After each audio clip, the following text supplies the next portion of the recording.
دریائے چناب میں سیلابی صورتحال پیدا ہو گئی۔ دریائے چناب میں پانی کی سطح تیزی کے ساتھ بلند ہو رہی ہے۔ دریائے چناب اس وقت 1,32,000 سے زائد کیوسک پانی ریلا گزر رہا ہے۔ سیلابی پانی کناروں سے باہر نکل کر نشیبی علاقوں میں داخل ہو چکا ہے۔ اسی پر مزید بات کرتے ہیں ناصر علی سے۔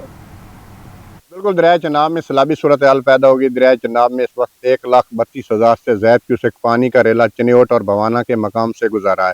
سیلابی پانی کناروں سے باہر نکل کر نشیبی علاقوں اور قریبی آبادیوں میں داخل ہو چکا ہے، جس میں موضع سانبل، منگینی، ٹالی، مونے کا پمپ، اوبان اور دیگر موضوعات شامل ہیں۔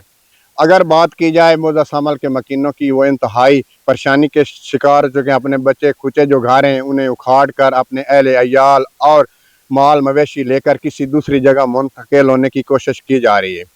اور بات کی جائے انتظامیہ کی، تو انتظامیہ کی طرف سے ہنگامی حالت سے نمٹنے کے لیے تمام اقدامات مکمل کر لیے ہیں۔ متاثرہ علاقوں میں ریسکیو 1122 کی ٹیمیں تعینات کی گئی ہیں، ساتھ ہی میڈیکل کیمپ بھی قائم کیے گئے ہیں اور فلڈ ریلیف کیمپ بھی قائم کیے گئے ہیں، اور انتظامیہ کی طرف سے دورے بھی جاری ہیں۔ اور انتظامیہ نے بار بار اعلان کروا کر یہ کہا ہے کہ دریا کے قریب بسنے والے جو لوگ ہیں کسی دوسری جگہ منتقل ہو جائیں تاکہ مالی و جانی نقصان سے بچایا جا سکے۔ جی